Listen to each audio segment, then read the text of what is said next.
Hey friend, thanks so much for joining me on YouTube. The video that you're about to see was originally recorded via Facebook Live for our weekly Work It Wednesday series. Any links mentioned in the video will be down below in the description, so make sure you check those out. And I would love to have you join me over on our Facebook page for a weekly dose of tips and tricks for your direct sales business. Thanks for joining. Hello, you guys. Happy Wednesday. It's Work It Wednesday again. Super excited about this one. So if you haven't joined us before, my name is Mary Haynes with Doggone Virtual, and I am a direct sales strategist and coach. And I'm so excited that you're here. So Replay Warriors, thanks so much for coming back and hanging out with us. It is summertime, guys. It's summertime. And I don't know. Hey, Becky. I don't know about you guys, but it's hot. It's really hot. And so we're doing a lot of pool and a lot of beach and just trying to stay cooled off. You're getting the summer hairdo right now because it's too hot to even do my hair, you guys. It's too hot. So tonight we're talking about follow-up, you guys. And follow-up is one of those things. Hey, Candy. So follow-up is one of those things that most people get hung up on. And so it's also one of those things that I get some of the most questions on. So I wanted to tackle this, especially before we head into the fall selling season. Most of you guys are in like catalog launch mode. You're seeing some of your fall stuff coming out and you're getting excited about it. And it's like, oh no, how do I get those fall parties booked? How do I do all those things? So I want to talk just a little bit tonight about follow-up. Break it down really simply so you can think about how you want to do your follow-up and how often you should be following up and all that jazz. Hey, Susan. So we got people all over the place tonight. Love it. Love it. Love it. Okay, so follow-up, you guys. First thing I want to say, and I do have a printable. I'll share the link. It's in the toolbox on our website, but I'll share the link in the post in just a little bit. But so I want you to think about, really quickly, I want you to think about follow-up versus prospecting. Okay, so a lot of people don't really know the difference. And so I just kind of want to dig into that for 1 second. So when you're thinking about follow-up, some people say, I've heard people say, I'm scared to do follow-up. Well, follow-up, you guys, is not the same as prospecting.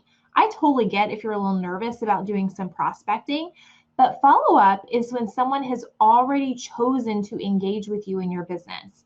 They've already purchased a product from you. They've already said they want to book a party. They've already engaged in the process. So there's already a relationship that's starting to be built, or maybe a relationship that's already there. So that's follow-up, where it's kind of like follow the leader. Now, when you think about prospecting, I always think about like the gold rush, right? You had prospectors that went out to California and other places and they were panning for gold. They're just sifting through stuff, trying to find those little golden nuggets. That's prospecting, okay? So prospecting is a little bit different, okay? So prospecting is a little bit different than follow-up. Prospecting is when you may not have a relationship with someone. You may not have, a reason to contact them, right? You may not have something to start with, but follow-up is completely different. Follow-up is when a relationship has already been started or it's already been built and you've already got a reason to contact or to engage them in conversation. So don't be afraid of follow-up. Follow-up, you guys, is just good business. Okay, they always say the fortune's in the follow-up. Follow-up is just good business. It is a way to keep people warm, is a way to help build know, like, and trust with you in your business. It is completely different than prospecting. Now, I will say you can mix the two. Okay, and I'll talk about this in a little bit, but you can mix the two a little bit. You can throw some prospecting into your follow-up, right, or during your follow-up. And maybe that's why you guys get a little nervous. Okay, so let's talk about this. There are lots of different ways to follow up, you guys. And I'm not going to say this is the only way and you have to do it this way, because everybody works their business a little bit differently. Everybody's comfortable on different platforms and using different methods. So don't feel like you have to have like the right system. Following up is, as long as you're doing the follow-up, then you're okay. Okay, it doesn't matter which way you do it, all right? It's whatever you feel comfortable with, okay? So again, you get to feel comfortable and you get to develop a system, a follow-up system that is comfortable and makes you feel all warm and fuzzy, all right?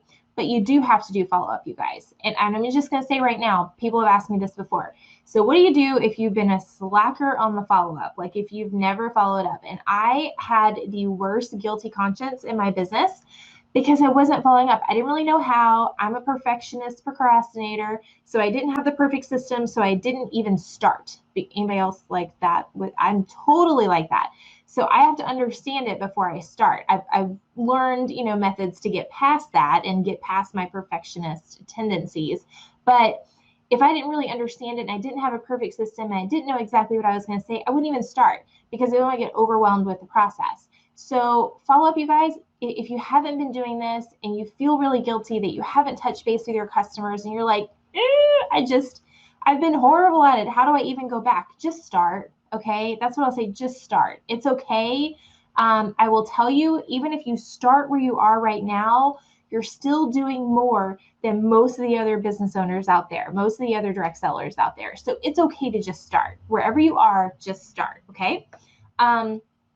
Let's talk formats, okay? So there are lots of different formats for follow-up. You can use email, okay, which can be automated, which is awesome, right? You can just kind of set an automated process. Now, if you are not currently using an email system, don't go try and learn one right now, okay? Don't go try and learn one. That's a tool. We need a system before we implement, using a tool. Text is an easy one.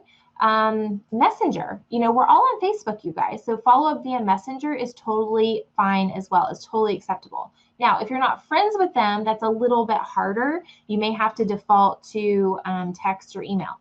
And then a phone call. Now, most people nowadays don't do follow-up with a phone call because I can tell you I don't answer the phone when people call me and it's a number I don't recognize.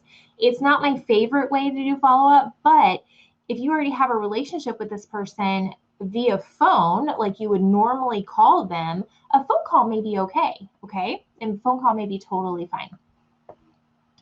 Do you go back and catch up? How late is too late to follow up? So that's a great question, Jackie. Let me pop that up here so people can see it. Okay, do you go back and catch up? How late is it too late to follow up? So I will say it's never too late to follow up, ever, okay? I would rather have my conscience clear than never follow up, right? So what I would do if you're struggling, and this is what I did, once I got my follow-up kind of system in place and I felt comfortable with what I was saying, and I was like, I just have to start because that's the way to get past that perfectionist tendency in my world. What I did is I just started with my most recent purchases and I just worked my way backwards. That's what I did until I got through a place where I was comfortable, that I had touched, enough people and I had gone back far enough.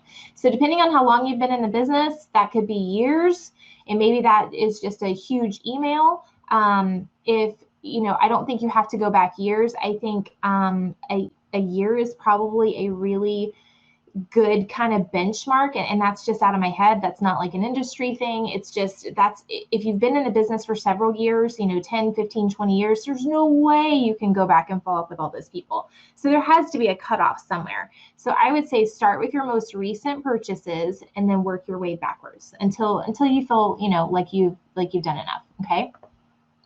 All right. Jen says the phone is not for talking.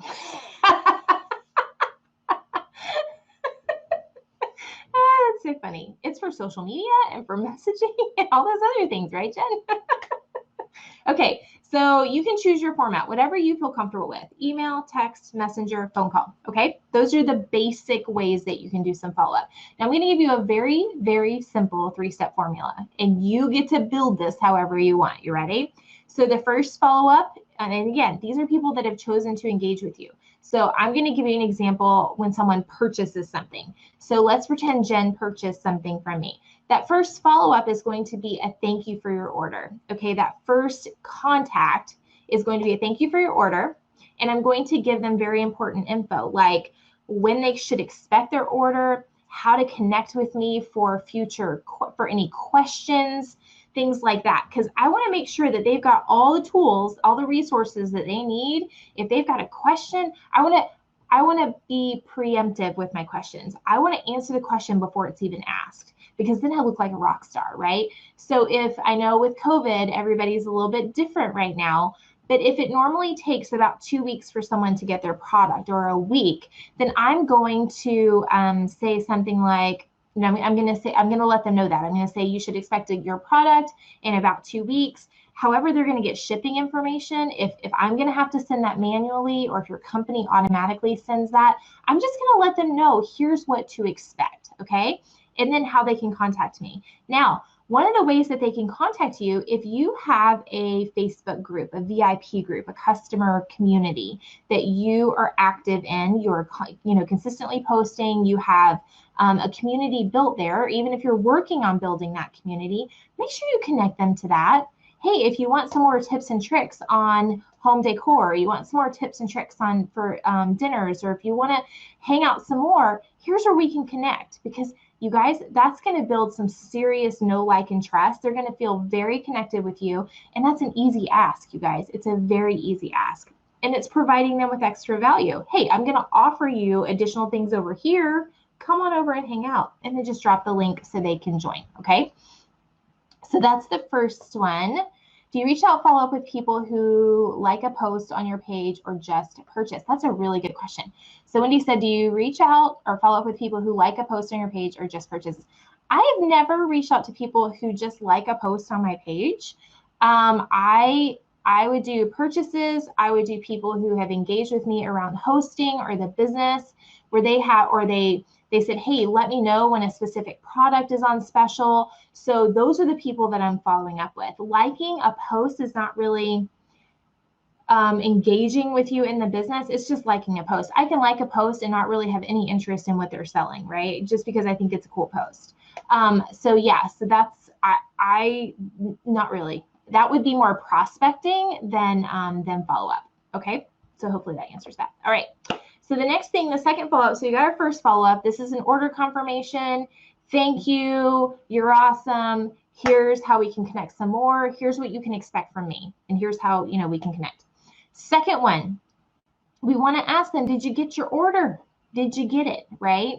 Did it come in okay? Did it arrive safely? Do you need help? If your product requires a little bit of explanation, a little bit of education, it's a good idea to send those. And I can tell you guys, I got so many responses on this second follow-up, because people would be like, oh, I really don't like it. Not a lot, but if they don't like it, we need to know that, right? We need to be able to take care of our customers. Or if it came in damaged, or if it wasn't quite what they expected, or they got the wrong thing, shipping got messed up or something like that, I need to know those things so that I can take care of my customers. So the second follow-up is, did you get your order, and do you need help? I had one lady one time that never got her order, and then we kept going back and forth, and we reshipped, and it was this big mess.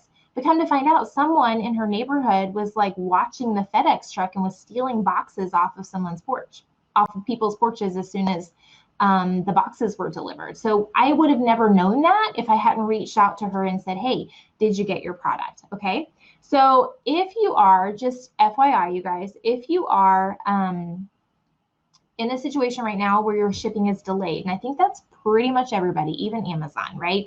So things are delayed right now.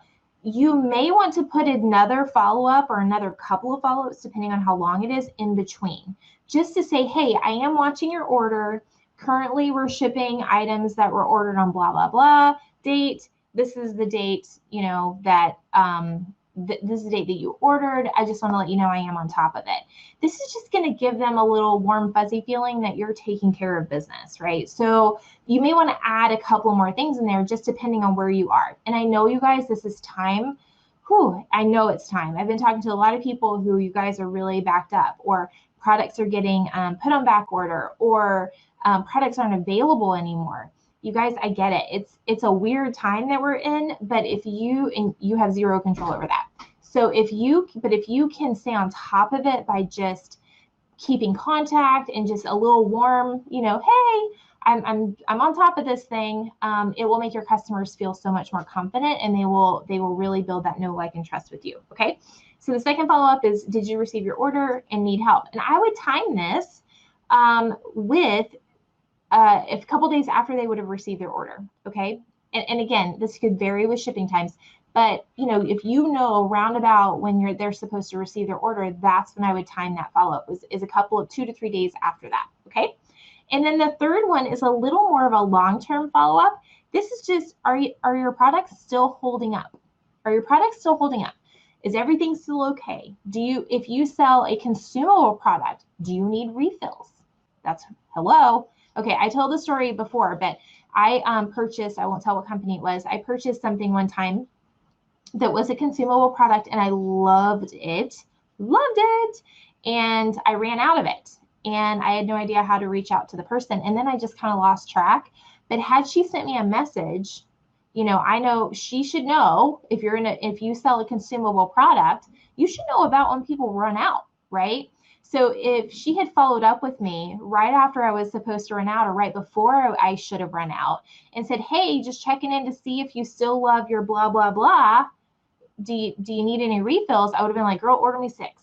Okay. That's a really simple way to follow up, you guys, and keep some orders. And it's good customer service. Like I was itching for someone to follow up with me on that because I really wanted more of it, but now it's out of my mind. I'm not thinking about it. So that third follow-up is I like to time that about 2 months after they placed the order. Okay. So again, you want to push this off a little bit, like they've had time to use it. So if your shipping is delayed, you're going to have to adjust this. But I want to give them time to use it. I want to give them time to love on it. Does it fit? Is it doing what you thought it would do? Do you need, have you put it back in the box because you hated it? Like what's happening, right? I want to get to know. So need refills, need tips, still doing okay. Okay. And I would also send you guys a reminder about where to find you so they can continue, because this is really the last follow-up. I do a 3-step. So I want to make sure that they're in my customer group. I want to make sure that they're following me on my business page. I want to make sure that they found me on YouTube or Pinterest or those other places where I can provide value and I can stay connected to them. Because we've connected with the order, I've done some good follow-up. Let's keep that relationship going. Okay. So you really want to time that second and third message, follow-up, email, whatever it is, based on when your products will actually ship and when you might need to check on them. Okay. Now, how do you track this without going insane? Okay, so this could be a little, that's perfect, Jen. So Jen says she's been sending an email in between just saying where we're at with shipping and include a recipe that's related to what they purchased. That's perfect. Love it. Extra value. Good job, Jen. Okay, so tracking. So this, you guys, a lot of people get hung up on this, and I was the same way when I was first learning how to do follow-up. Do not get hung up on this. There is no perfect tracking system. Again, everybody is going to be different. I am a very digital person for some things, but some things I like on paper. Okay, sometimes I need to write stuff down because my brain works well that way. So when you're thinking about tracking, it could be as simple, depending on the volume that you do, it could be as simple as a 1-subject notebook or a binder. It could be a recipe box where you're putting them in, which month you're going to follow up. It could be a spreadsheet if you're digital, right? So if you're able, this is kind of a cool thing that you can do. If you're able to download, this would be kind of cool. If you're able to download or export your orders from your parties, so you could just create a tab within a spreadsheet for each party that you do, and then check them off, right? You could print it out if you want to check them off, however you want to do it, right? But that would be super simple because you could just copy paste those names and stuff into a spreadsheet. Really simple there. You could put a calendar reminder. This is probably a good idea, whatever you do, unless it's automated, like with an email sequence or something. Put a calendar reminder per party on your calendar. Okay, follow up with Jen's party, follow up number 2 for Jen's party, follow up number 3 for Becca's party. So figure out, just kind of plug them into your calendar and then exactly when you're supposed to follow up. All right. The other thing I would say about your follow up, you guys, is it doesn't have to be like exactly the day that they order and exactly 2 weeks, if that's what it is. Okay, give yourself a little bit of grace. I always like to batch my days. So typically Wednesday, Thursday would have been a good follow-up day for me. That was a good day for me to do follow-up because on Mondays, I was heavy focused on my team. On Fridays, my brain is fried. I can't even think straight, and I'm wrapping up parties from the week. So Wednesday, Thursday would have been a good follow-up day for me. So I would probably put a follow-up reminder on my calendar on Wednesdays or Thursdays. So keep it on the same day, that way you're doing similar activities. The other thing, you guys, I'll say is whatever format you use, whether you use text, whether you use email or Messenger or whatever you use, go ahead and create one document with all of your follow-up scripts in one place, because I don't want you typing all of that or trying to punch that in with your thumbs on your phone every single time, okay? I want you to just copy paste and adjust as needed. So keep it as generic as possible so that you can actually get it done in a reasonable amount of time. Now, if you're using your phone, if you're doing text, or even if you're doing Messenger, you can use text replace. I know one of my former leaders was a huge fan of text replace, and she would text replace everything. So just maybe keep a list of those text replace, those acronyms that you're using for your text replace. I'm a huge fan of Evernote, so I store everything in Evernote, so I could just hold my thumb on a paragraph, I could copy, and then I could paste into something that I needed to send, okay? Really, you guys, just think through how you can keep this as simple as possible. Now, if you're just getting started with follow-up and you're like, oh my gosh, that sounds super overwhelming, start with just the first follow-up. Just start with a thank you for your order, okay? Start there. Just start with one. Even if you send a thank you for your order, here's where to connect with me, here's when you should expect your, your shipping information and how it's going to be delivered. That's huge and so much more than most people are doing, okay?